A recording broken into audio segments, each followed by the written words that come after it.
Welcome to Story Tales. Please like this video and subscribe to Story Tales. I hope you enjoy the story. Let's begin. The kitchen timer chimed as Marty Beckett pulled the roast from the oven. Steam rose from the mahogany-colored meat, filling his custom-built kitchen with a rich scent of rosemary and garlic. He set the cast-iron pan on the oak cutting board he'd crafted 3 summers ago, the wood still bearing faint knife marks from 1,000 family meals. Jazz drifted from the speakers he'd mounted in the corners. Miles Davis, the kind of music that matched his steady hands as he carved precise slices, each cut deliberate and clean. Marty had learned long ago that good work required patience. Daddy, look! 10-year-old Lainey bounded into the kitchen, her dark hair bouncing around her shoulders. She pointed at the gingerbread house sitting on the counter, complete with candy cane fence posts and gumdrop flowers. I finished the chimney. Marty wiped his hands on his apron and crouched to her level. The house sat crooked on its base, icing dripping down one side, but her eyes sparkled with pride. That's perfect, baby. Best gingerbread house I've ever seen. Better than last year, way better. He kissed her forehead. Go wash up. Dinner's almost ready. Lainey skipped toward the hallway, then stopped. Daddy? Why does Grandma, Faye, always look like she smells something bad? Marty chuckled. She's just particular about things. Don't worry about it. After Lainey disappeared upstairs, Marty returned to the roast. Every piece of furniture in this house came from his hands. The dining table where they'd eat tonight. The cabinets that store their dishes. The chair where he'd rock Lainey to sleep when she was small. This place wasn't just a house. It was his life's work. Through the window above the sink, he could see Sophia and her mother Faye sitting on the back patio. Wine glasses caught the December afternoon light. Sophia wore the red dress he'd bought her for their anniversary, the one that made her look like the woman he'd fallen in love with 12 years ago. But something had changed.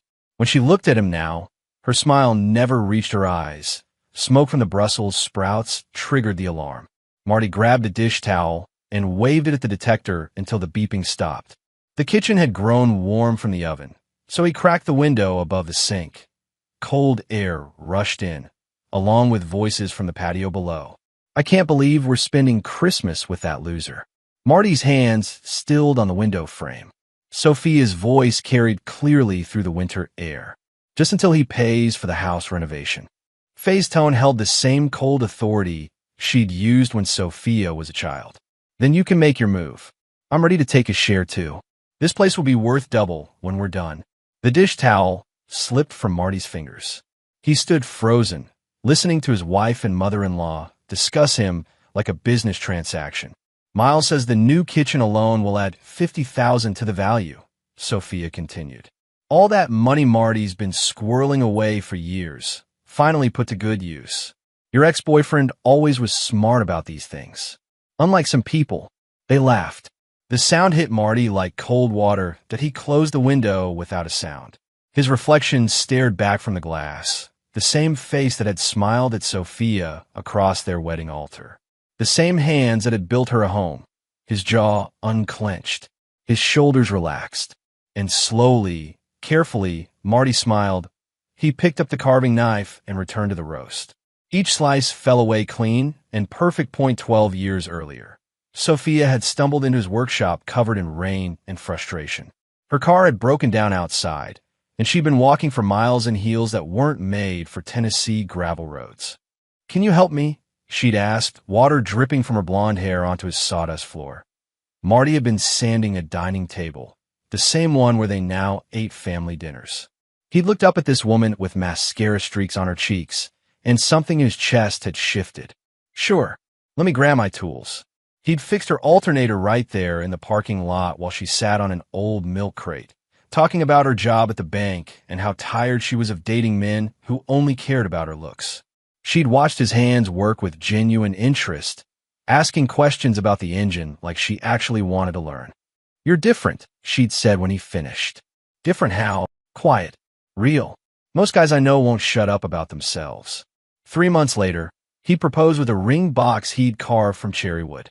The box sat open on his kitchen table now, the ring inside catching the afternoon light. When he'd gotten down on one knee in her apartment, She'd stare at the box for a long moment before answering. Yes, she'd whispered, but her eyes had flickered with something he couldn't read. Present day. The house renovation had started 6 months ago. Sophia had presented the plans like a Christmas gift, her eyes bright with excitement he hadn't seen in years. Look what I found, Marty.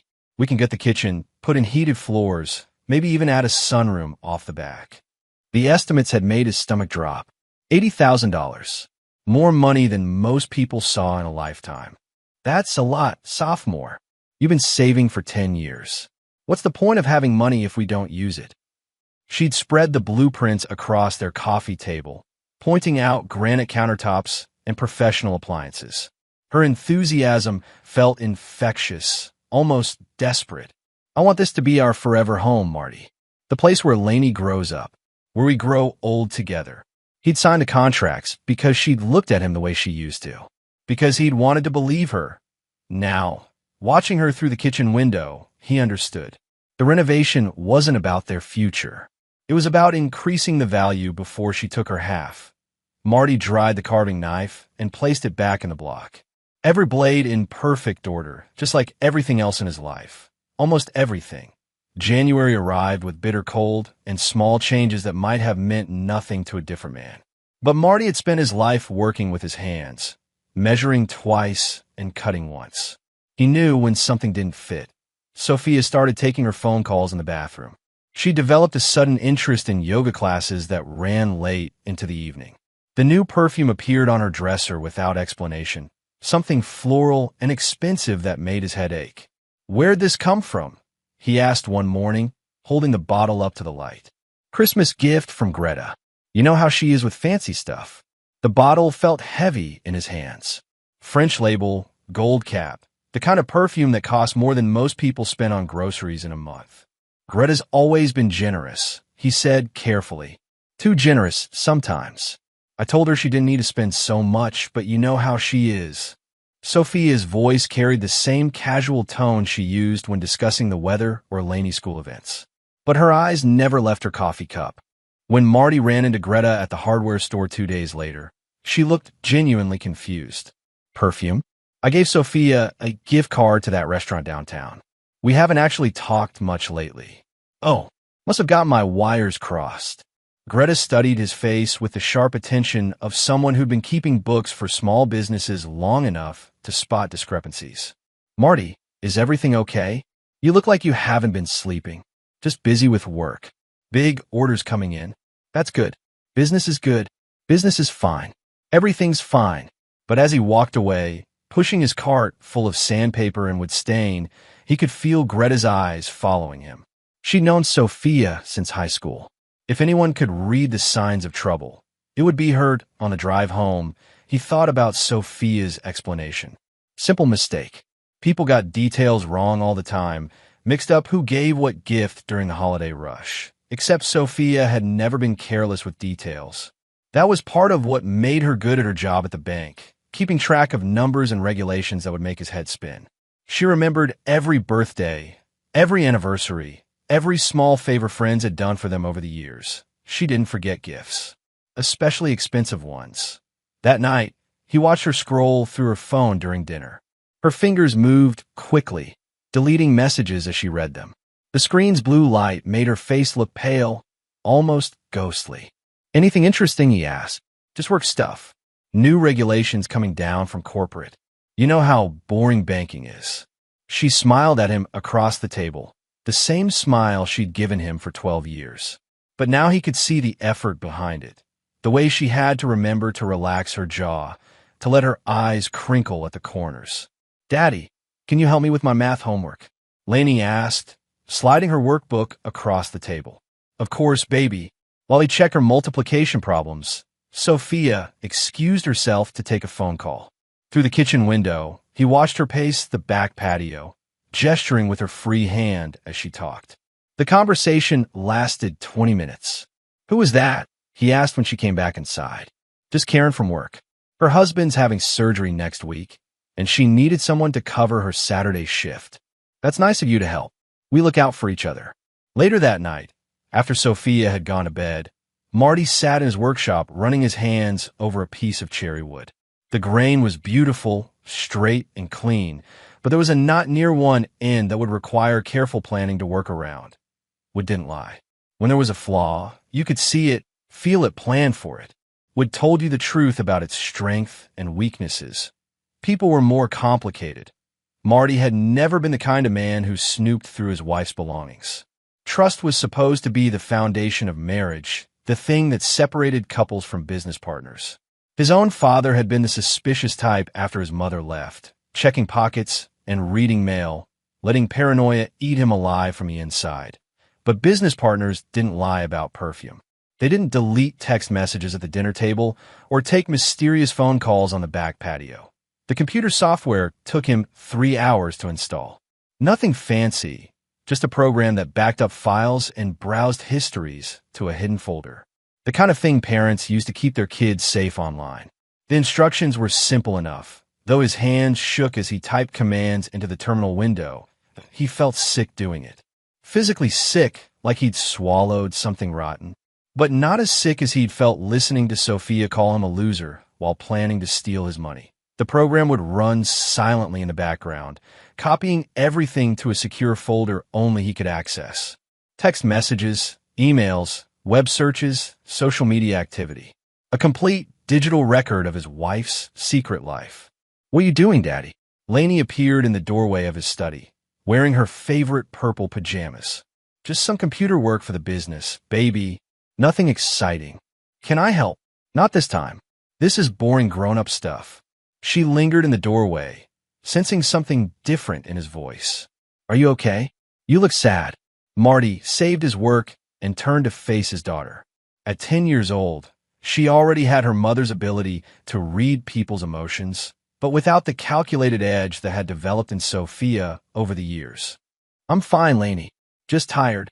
Do you want me to make you some hot chocolate? I know how to use the microwave." "That sounds perfect." As she bounded toward the kitchen, Marty stared at the computer screen. The program was installed and running. Within hours, he'd start seeing the truth about his marriage. The evidence that would either prove his suspicions wrong or confirm his worst fears that he hoped he was wrong. But in his gut, he already knew what he'd find. The first results came within a week. Text messages sent and received at all hours. Numbers he didn't recognize. Website searches for luxury apartments in Nashville and divorce attorneys in Knox County. Marty printed everything and stored the papers in a box behind his workshop tools. Each page felt like evidence in a case he'd never wanted to prosecute. "You look rough," Wyatt said when Marty stopped by the garage for lunch. "Sophia got you on some diet or something?" They'd been friends since high school, close enough that Wyatt could read him like an open book. Marty pushed food around his plate, trying to find words for what he'd discovered. "If someone is planning to hurt you," he said finally, "would you want to know?" "Hell yes." "Why?" "Just curious." Wyatt set down his sandwich. "Marty, what's going on?" The whole story spilled out. The conversation he'd overheard. The lies about Greta. The computer monitoring. By the time he finished, Wyatt was leaning back in his chair with his arms crossed. "Jesus Christ, Marty. How long has this been going on?" "I don't know. Months, maybe longer. And you haven't said anything to her." "What would I say?" "Hey, honey, I know you're planning to rob me blind and run off with your ex-boyfriend." Wyatt laughed, but there was no humor in it. "You always were too nice for your own good. You know what you need to do, right?" "What?" "Hit them where it hurts. Pride and money. Make them pay for what they're planning to do to you." Marty stared at his untouched food. "I'm not like that, Wyatt. Maybe it's time you learned." The invoices lived in a folder on Sophia's laptop, labeled House Project in neat digital letters. Marty opened each one with growing disbelief, his coffee growing cold as he scrolled through page after page of inflated costs, $80,000 for kitchen renovation. But the itemized cost didn't add up, not even close. Cabinet installation, $15,000. Marty had priced the same work with 3 different contractors. The highest quote had been $5,000, and that included premium hardware. Heated floor installation, $22,000. He'd researched the job extensively when Sophia first suggested it. $8,000 was the going rate, including materials and labor. Granite countertops, $12,000. The same granite was available at the stone yard for $4,000, installed. Every line item was inflated by 2 or 3 times the normal rate. Someone was padding the bills systematically, and Sophia had approved every payment with her signature on the authorization forms. The contractor's name appeared on each invoice. Rucker Luxury Renovations. Miles Rucker, owner and operator. Marty leaned back in his desk chair, the pieces clicking together like joints in a well-made cabinet. Miles Rucker. Sophia had dated him in high school, before they'd met. She'd mentioned him once or twice over the years, always casually, like he was just another name from her past. He was sweet, but not very ambitious, she'd said once. The kind of guy who'd be happy working with his hands his whole life. The irony wasn't lost on him. Now Miles was billing them double the market rate for home improvements, while Sophia criticized her husband's lack of ambition. Marty pulled up the state contractor database on his phone. Miles Rucker, licensed since 2015. Business address in West Knoxville. Customer reviews that were either 5 stars or 1 star, nothing in between. The 1-star reviews told a consistent story. Overcharged by thousands. Sloppy work, terrible communication. Started project and disappeared for weeks. Avoid at all costs. But the 5-star reviews read like marketing copy. Miles went above and beyond. Beautiful work, worth every penny. Highly recommend for luxury projects. Professional service from start to finish. Fake reviews. Marty had seen enough of them online to spot the pattern. The 5-star reviews all used similar language and were posted within days of each other. Someone was gaming the system to hide bad work behind glowing recommendations. He scrolled through the Better Business Bureau complaints. 12 unresolved disputes in the past 2 years. Customers claiming overcharging, poor workmanship, and abandoned projects. The business had a D rating despite the fake online reviews. Miles Rucker wasn't just overcharging them. He was running a systematic scam, targeting homeowners with expensive renovations and inflated billing. The fact that Sophia was involved meant this wasn't just professional fraud, it was personal. Marty printed the invoices and added them to his growing file. $80,000 of his savings, money he'd earned one custom cabinet at a time, flowing into the pockets of his wife's ex-boyfriend.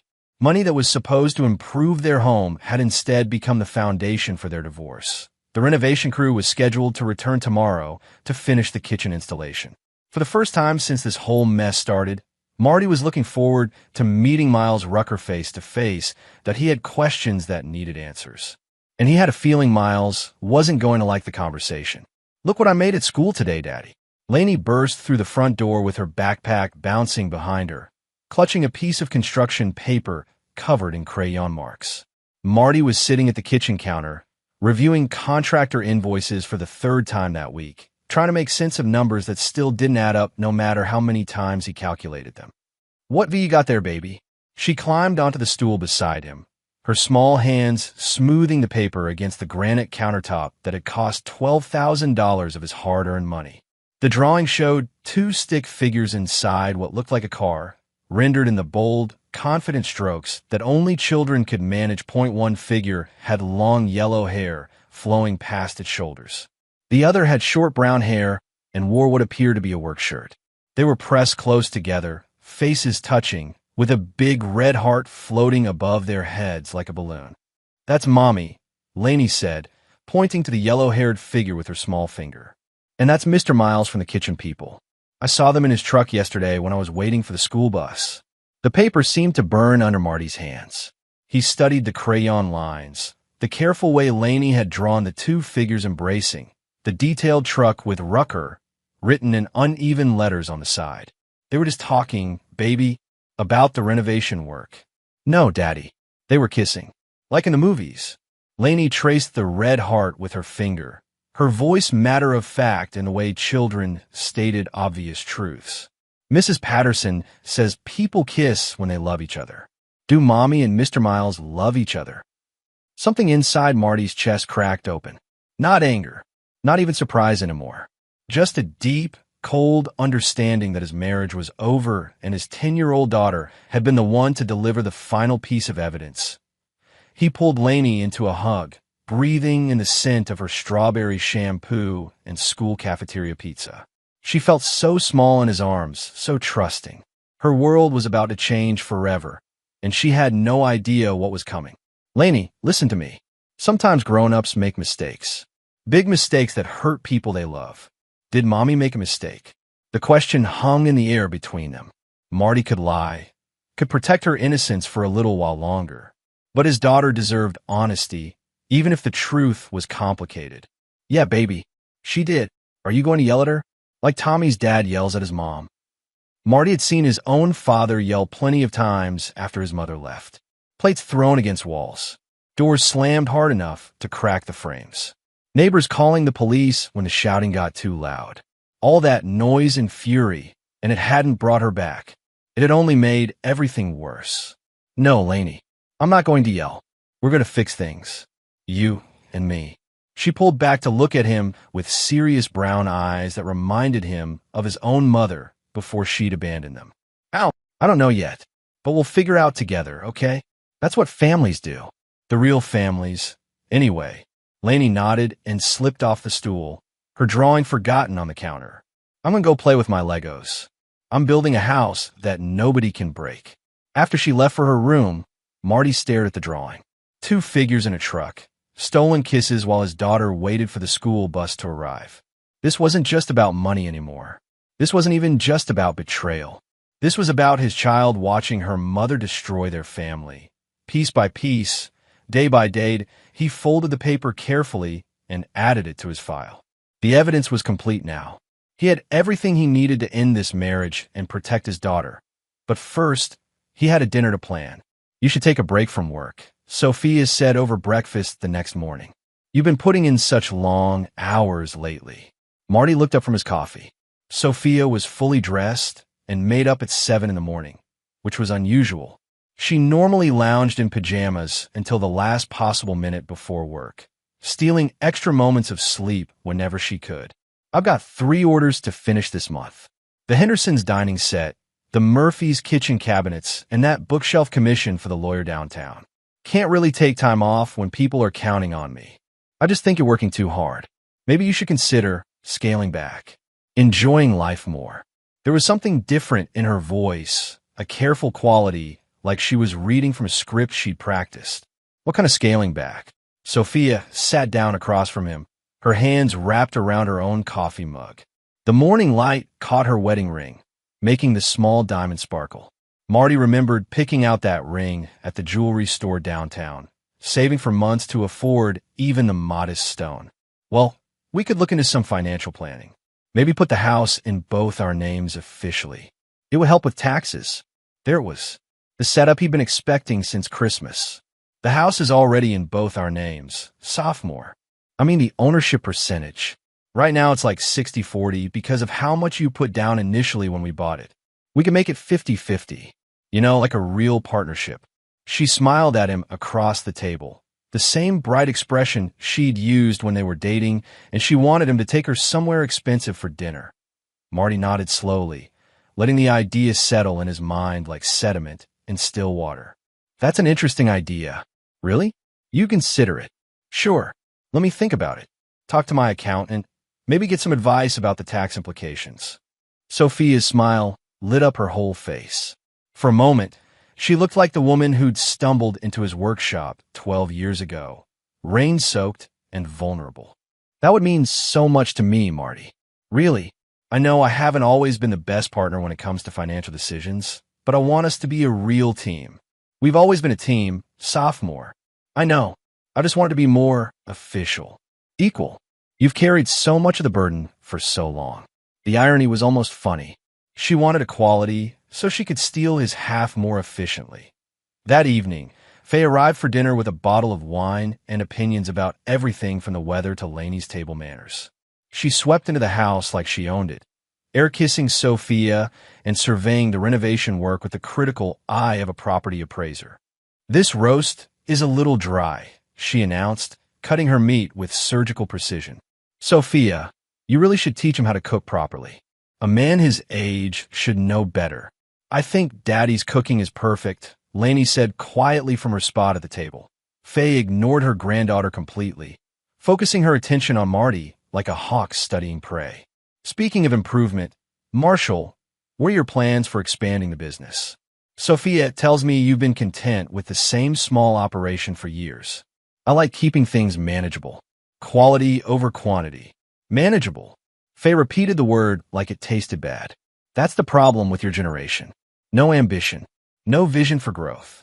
Look at Sophia. She's been promoted twice at the bank because she understands the value of advancement.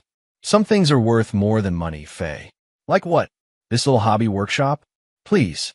Sophia deserves better than a man who's satisfied with mediocrity. Marty felt Laney's eyes on him from across the table. His daughter was learning what family loyalty looked like by watching him respond to these attacks. He could defend himself, could point out that his hobby workshop had paid for this house and funded the very renovation Faye was praising. Instead, he smiled at his mother-in-law and took another bite of his allegedly dry roast. You're probably right. I should think bigger. Sophia reached over and squeezed his hand, her fingers warm against his skin. I knew you'd come around. You're too smart to stay small forever. What did you have in mind? Well, you could hire some employees. Maybe rent a bigger space. Take on commercial projects instead of just custom furniture orders. That would require significant investment. Startup costs, equipment, insurance. We could refinance the house, Sophia suggested, her voice casual like she was discussing the weather. With all the improvements we've made, the value has increased substantially. We could pull out some equity for business expansion. Faye nodded approvingly. Now you're thinking like a businessman. Leverage your assets to create more assets. How much equity are we talking about? Maybe $50,000, $60,000.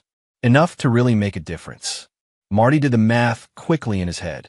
The house was worth roughly $400,000 after the renovations. Their mortgage balance was around $200,000.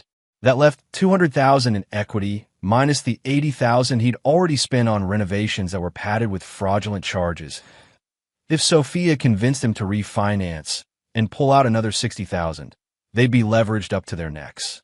Then, when she filed for divorce, she'd get half of everything, including half the debt. It's worth considering, he said carefully. Really? Sure. Though I want to make sure we're protected. Maybe set up the business as an LLC with proper asset protection strategies. Faye leaned forward with interest. What kind of asset protection? Oh, trusts, offshore accounts, that sort of thing. Rich people strategies. He was making it up as he went along, but Faye was nodding like he'd said something profound. I'm impressed, Marshall.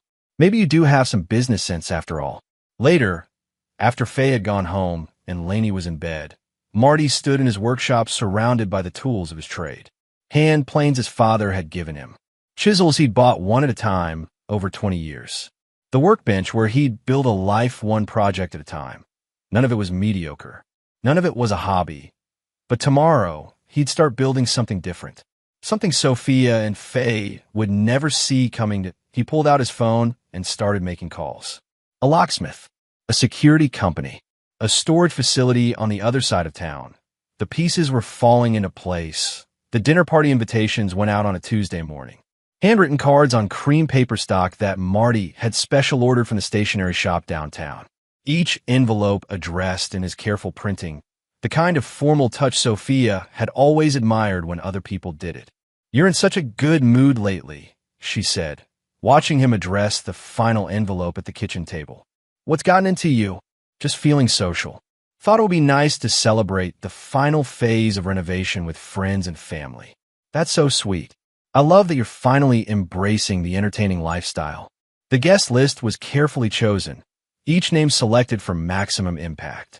Sophia and Faye, obviously the guests of honor, though they didn't know it yet. Miles Rucker, who'd received his invitation along with a handwritten note requesting he bring his portfolio to show off their beautiful collaboration. Greta Mosley, who'd been genuinely surprised to hear from Marty after months of strained silence. Wyatt Kramer, who'd agreed to come despite his general distrust of fancy dinner parties and people who put on airs.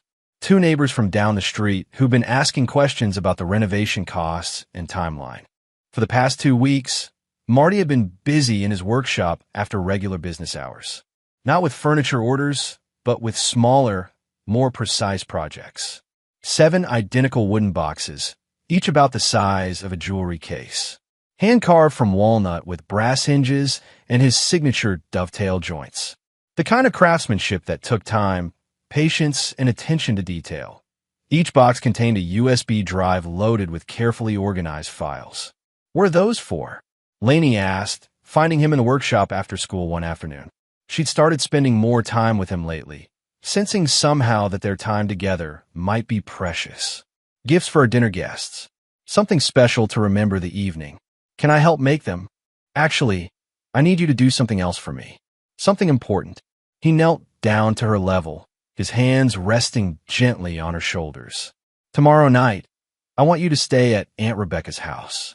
I already talked to her, and she's excited to have you over." "Why?" "I want to stay for the party. I like parties. This party is going to be complicated. Grown-up stuff. Adult conversations that wouldn't be very interesting for you. You'll have more fun with your cousin Emma." Lainey studied his face with 10-year-old seriousness, the same intense focus she used when working on difficult math problems. "Is this about Mommy's mistake?" "Yeah, baby, it is. Are you going to fix it?" "I'm going to try. But fixing grown-up mistakes is different from fixing broken toys. Sometimes it gets messy before it gets better. Will you still be my daddy after you fix it?" The question hit him harder than he'd expected. "Always. No matter what happens with anything else, I will always be your daddy. That's never going to change." She nodded solemnly and went back to watching him sand the wooden boxes. "They're really pretty, Daddy. Whoever gets them is lucky." The day of the party, Marty cooked like his life depended on the outcome. Prime rib, seasoned with rosemary and garlic, slow roasted to perfect medium rare. Roasted vegetables from the garden he'd planted behind the workshop. Fresh bread made from scratch, the kind that required 3 risings and careful timing. The same menu he'd prepared for Christmas dinner, when this whole nightmare had started with an accidentally opened window. Sophia fluttered around the house like a nervous butterfly, arranging flowers in vases and setting the table with their wedding china. She bought a new dress for the occasion, something blue and expensive that complemented her eyes and made her look younger than her 36 years. "This is so nice, Marty. When's the last time we entertained like this?" "Really entertained, with proper place settings and everything." "Too long," he agreed, checking the internal temperature on the roast with a digital thermometer. "I'm excited for everyone to see the renovation work. Miles has done such an amazing job. The kitchen looks like something from a magazine. He certainly has a unique approach to the business." The guests began arriving at 7 o'clock sharp. Greta came first, carrying a bottle of wine and wearing the kind of knowing smile that suggested she suspected tonight wouldn't be ordinary. She'd always been perceptive that way, able to read situations and people with an accountant's attention to detail. Wyatt followed 10 minutes later, uncomfortable in his dress shirt and tie, but making an effort for his friend's sake. He nodded at Marty with the subtle communication of men who'd known each other for decades. The neighbors arrived together, Bob and Linda Morrison from 3 houses down. They'd been curious about the renovation costs ever since Sophia had mentioned the scope of the project at the neighborhood barbecue last summer. Miles Rucker arrived last, carrying a leather portfolio and the confidence of a man who thought he'd already won the game. He shook Marty's hand with a firm grip and direct eye contact, the kind of aggressive friendliness that contractors use to establish dominance. "Great to finally meet you properly, Marty. Sophie has told me so much about you over the months we've been working together." "Likewise. I'm looking forward to seeing what you've accomplished with our home. I think you'll be very pleased with the value we've created here. This kind of high-end renovation really sets a property apart in the current market." Faye swept in behind Miles like she owned the place, air-kissing Sophia and surveying the gathered crowd with royal disapproval. She wore her best jewelry and the expression of someone who expected to be impressed but rarely was. Quite the little gathering, martial, very quaint. Dinner conversation flowed easily around the table. Miles held court with stories about luxury renovations and celebrity clients, though Marty noticed he never mentioned specific names or addresses. The neighbors asked polite questions about permits and contractor recommendations. Sophia glowed with pride, playing the perfect hostess role she'd always wanted. Marty served each course with quiet efficiency, making sure wine glasses stayed full and conversation kept moving. The perfect host celebrating the perfect renovation of his perfect marriage. AS dessert plates were cleared away. He excused himself to retrieve the evening's final surprise. "I have something special for everyone," he announced, returning from his workshop with a wooden tray holding 7 identical boxes. A small token of appreciation for being part of this journey with us. He placed a box in front of each guest with careful ceremony. The walnut gleamed under the dining room chandelier, each joint and curve speaking to hours of meticulous craftsmanship. "These are absolutely beautiful, Marty," Greta said, running her fingers over the smooth wood grain. "Your work, every detail. Hand-carved dovetail joints, brass hinges, natural oil finish. Go ahead, everyone. Open them up." The boxes opened with soft clicks, brass hinges smooth as silk. Inside each one, nestled in burgundy velvet, was a small USB drive with a printed label. "What's this?" Sophia asked, holding up her drive with curious confusion. "The real celebration. The complete truth about our renovation project." Marty walked to the living room entertainment center and turned on the large television. "I think everyone should see what they're actually celebrating tonight." Miles started to stand up from his chair. "Marty, I don't think this is." "Sit down, Miles. Trust me, you want to see this too." The screen flickered to life with a video file labeled Christmas Day Backyard Audio Recording. The sound quality was crystal clear, voices carrying across the dining room like the speakers were right there on the winter patio. "I can't believe we're spending Christmas with that loser." Sophia's face went white as fresh snow. Faye's wine glass froze halfway to her lips, burgundy liquid threatening to spill onto the white tablecloth. "Just until he pays for the house renovation. Then you can make your move. I'm ready to take a share too. This place will be worth double when we're done." The neighbors shifted uncomfortably in their chairs. Bob Morrison cleared his throat and reached for his wife's hand. Wyatt leaned back with his arms crossed, watching Sophia like she was a laboratory specimen under glass. Miles tried to stand again, his chair scraping against the hardwood floor. "This is a violation of privacy laws." "Sit down," Wyatt said quietly. Something in his voice, the tone he'd learned working with dangerous machinery and difficult customers, made Miles sink back into his seat. The audio file ended. The next video began automatically. Text messages scrolled across the screen in neat chronological order. Sophia's phone number at the top, responding to an unknown contact. The messages told a complete story of betrayal and financial manipulation. Sophia. "Marty signed the contracts today. We're good to go with the full renovation." Unknown. "Perfect. I'll inflate the next round of invoices. How much can we push it?" Sophia. "He's not paying attention to the details. Sky's the limit." Unknown. "Can't wait to get you out of that house and somewhere you deserve to be." Sophia. "Soon. Very soon." More messages appeared. Conversations about meeting times and secret locations. Photos sent back and forth, some of them intimate enough to make the neighbors look away. Messages that left no doubt about the physical relationship between Sophia and the person on the other end of the conversation. The financial documents came next. Invoice after invoice showing systematically inflated costs for renovation work. Side-by-side comparisons with legitimate contractor estimates revealed the scope of the overcharging. Bank records showing unusual transfers between accounts. Money moving in patterns that suggested coordination and planning. "Jesus Christ," Bob Morrison whispered to his wife that a video file began playing security camera footage from inside Marty's workshop. The timestamp showed a date from 3 weeks ago. Sophia sat at his workbench with a calculator and a stack of invoices, carefully crossing out original amounts and writing in higher numbers. Miles stood behind her with his hands on her shoulders, both of them laughing as they systematically inflated the billing. The audio was clear enough to hear their conversation. "Think he'll notice the kitchen cabinets went from 8,000 to 15. He doesn't pay attention to this stuff. Too trusting for his own good. What about the granite?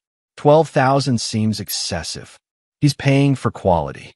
Premium granite for his premium wife." More laughter. More fraudulent numbers. More evidence of a conspiracy that had been running for months. A final document appeared on screen. An official complaint filed with the State Contractor Licensing Board, detailing systematic fraud and requesting a full criminal investigation of Rucker luxury renovations. The room fell silent except for the sound of Faye's shallow, panicked breathing and the quiet hum of the refrigerator in the kitchen. Marty turned off the television and faced his guests. His voice was calm, conversational, like he was discussing the weather or weekend plans.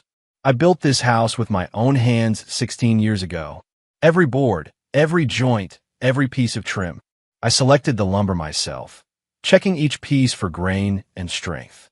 I carved the kitchen cabinets from oak that I aged in my workshop for 2 years. I sanded these floors by hand until they were smooth as glass. He looked directly at Sophia, his eyes steady and unflinching. You tried to gut it for a fancier version. Tried to steal the money I earned building other people's dreams, one cabinet at a time, so you could run off with your high school boyfriend and live the lifestyle you thought you deserved. Marty, please. Sophia's voice cracked like thin ice. We could talk about this privately. Work something out. You don't deserve the dust in this place. Miles found his voice, trying to regain control of a situation that had spiraled completely beyond his ability to manipulate. Now wait just a minute. This is all circumstantial evidence. Text messages can be faked. Audio can be edited. Can they? Marty smiled with genuine amusement. What about the audio recordings from your truck? The ones my daughter witnessed while she was waiting for her school bus. He pulled out his phone and played another file. The sound quality wasn't as good this time, recorded from inside a moving vehicle with road noise in the background. But the voices were clear enough to understand every word. Miles and Sophia, planning their future together, discussing timeline for the divorce filing, laughing about how easy it had been to manipulate poor, trusting Marty into funding his own betrayal, making jokes about his pathetic workshop and small-town mentality. The recording ended. Nobody spoke for a full minute. Greta was the first to break the silence, her voice carrying the dry humor of someone who'd seen too much human nature in her accounting practice. Well, this certainly explains why you stopped returning my calls, Sophia. Greta, I can explain. No need. I heard everything I need to hear. And frankly, I'm impressed with the documentation. Very thorough. Professional quality evidence gathering. One of the neighbors, Linda Morrison, stood up abruptly, her face flushed with embarrassment. We should go. This is clearly family business, and we don't belong here. Please don't leave on account of us, Marty said gently. You're welcome to stay for coffee and dessert. This is almost over. But the Morrisons were already gathering their coats, mumbling polite thanks and hurrying toward the front door. They'd gotten more entertainment than they'd bargained for at their neighbor's dinner party. Greta lingered, clearly fascinated by the unfolding drama. She squeezed Marty's shoulder as she prepared to leave. If you need anything, she whispered. Anything at all. Accounting, legal references, character witnesses. I'm here. Wyatt remained seated until only the family remained, his presence a silent show of support for his oldest friend. You want me to stay? No, I've got this under control. After the others left, the house felt enormous and hollow. Marty, Sophia, Faye, and Miles sat around the dining table like strangers at a business meeting. The formal place settings and flickering candles creating an absurd backdrop for the destruction of a marriage. You can't do this, Faye said finally. Her voice had lost its commanding edge. Think about your reputation. Your daughter. This will destroy your family. Marty smiled. My family was destroyed months ago. I'm just cleaning up the mess. He pulled a manila folder from the sideboard and set it on the table. Divorce papers. Filed yesterday. I'm seeking full custody of Laney, division of assets, and recovery of funds stolen through fraudulent invoicing. Sophia grabbed the papers with shaking hands. Stolen? Marty, that's our money. Our house. Read page 7. She flipped through the documents, her face growing paler with each page. What is this? 3 weeks ago, I had the house appraised at pre-renovation value. $200,000. I bought out your half at that price using the forged authorization you signed when you inflated the renovation costs. Miles leaned forward. Forged authorization? You should know. You were there when she signed the papers approving your inflated invoices.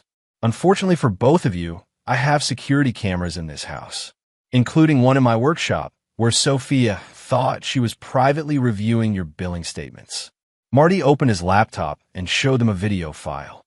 Sophia, at his workbench, calculator in hand, crossing out original invoice amounts and writing in higher numbers. Miles standing behind her, hands on her shoulders, both of them laughing. The beauty of this, Marty continued, is that by approving fraudulent invoices, Sophia gave me legal grounds to recover stolen funds. I used that recovery to buy her out of the house at fair market value. That's impossible. Faye snapped. You can't just. I can, I did. The money transfer completed yesterday. Sophia now owns 0% of this house. And I have full ownership of property that's worth $400,000 thanks to renovations I paid for twice. Sophia was crying now, mascara streaming down her cheeks. Marty, please. We can work this out. I made mistakes, but we can fix this. No, we can't. Miles stood up, his portfolio forgotten on the floor. You're going to regret this, Beckett. I have connections in this town. I can make your life hell. Really? Because I already made some calls of my own. Marty pulled out his phone and showed Miles the screen. State Contractor Licensing Board. They're very interested in your billing practices, especially the pattern of overcharging that seems to target married women going through difficult times. You son of a bitch. Then there's the IRS. They love getting tips about unreported income. Funny how your official business records don't match the amounts you actually collected from customers. Miles' face had gone red. You can't prove anything. I can prove everything. Bank records, invoices, recorded conversations.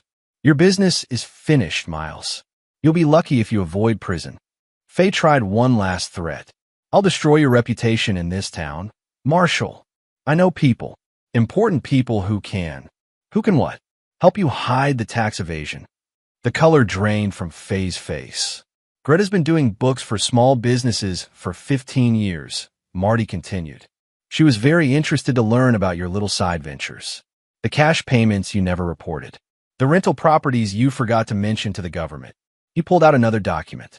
IRS Form 3949A. Information Referral. Filed this morning. Faye sank into her chair like a deflated balloon. All of you underestimated me, Marty said quietly. You thought I was just some simple craftsman who'd roll over and take whatever you dished out. You forgot that building things requires planning, patience, attention to detail. He stood up and walked to the front door, holding it open. Get out of my house. The next morning, Marty sat in his kitchen drinking coffee and reading the local news on his phone. The story was already making rounds on social media. Local contractor under investigation for fraud. Miles Rucker's picture accompanied an article detailing the state licensing board's emergency review of his business practices. Lainey came home from her cousin's house around noon, bursting through the door with her usual energy. How was the party, Daddy? Complicated. Just like I thought it would be. Did you fix Mommy's mistake? Marty pulled his daughter onto his lap. She smelled like pancakes and little girl shampoo, the most innocent scent in the world. I did what I had to do, baby.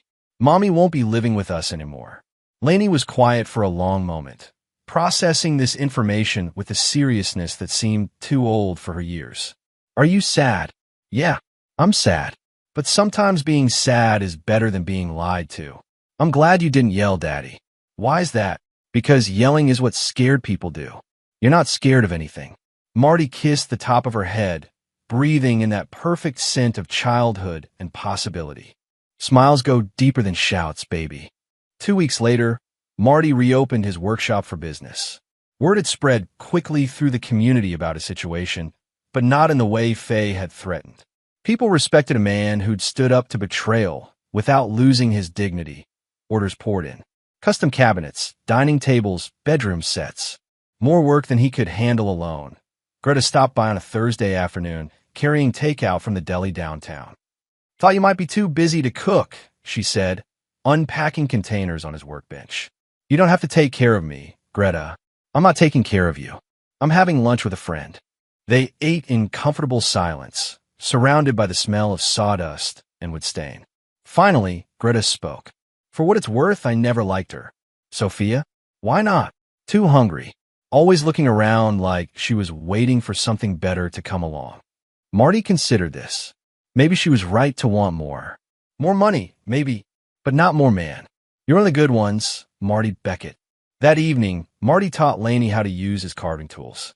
They sat at his workbench, working on a piece of oak he'd been saving for a special project. What are we making? She asked, tongue poking out in concentration as she guided the chisel. Your name. So everyone knows this workspace belongs to both of us. She looked up at him with shining eyes. Really? This is our shop now. Our house. Our life. Laney bent back over her work, carefully carving each letter. Her hands were small but steady, already showing the patience that good craftsmanship required. Spring came early to Knoxville that year.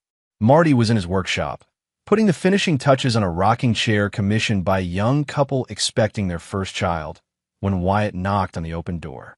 Got some news you might find interesting, his friend said, settling onto a stool near the workbench.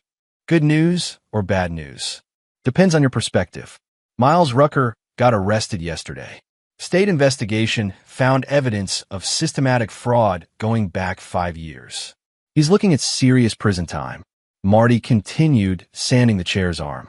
And Sophia? Plea bargain. Cooperation in exchange for probation. She's moving back in with her mother. How's that working out? Wyatt grinned. About as well as you'd expect. Faye's facing her own legal troubles. Turns out the IRS takes tax evasion seriously when it involves this much money. The rocking chair was nearly complete. Marty ran his hand along the curved runners, checking for any imperfections. The wood was smooth as glass, each joint fitted with the precision that came from 20 years of practice. You know what the funny thing is? He said finally. What's that? I never wanted revenge. I just wanted the truth. Sometimes they're the same thing. That evening, after Wyatt had gone home and Laney was in bed, Marty walked through his house. Every room told the story of a life built by his own hands. Floors he'd installed, cabinets he'd crafted, windows he'd trimmed with what he'd selected himself. In the kitchen. He opened the drawer where Sophia used to keep her phone chargers and spare keys. Empty now, except for the original house plans he'd drawn 12 years ago. The dreams of a young man who'd wanted to build something permanent. Those dreams were still here. Different now. Smaller in some ways, but stronger in others. He and Laney would write new stories in these rooms. Better stories. Marty smiled and closed the drawer. Tomorrow, he'd start work on Laney's new bedroom furniture. A desk where she could do homework. Bookshelves for all the stories she'd read. A jewelry box for whatever treasures 10-year-old girls collected. He wasn't rebuilding his life. He'd already won it back.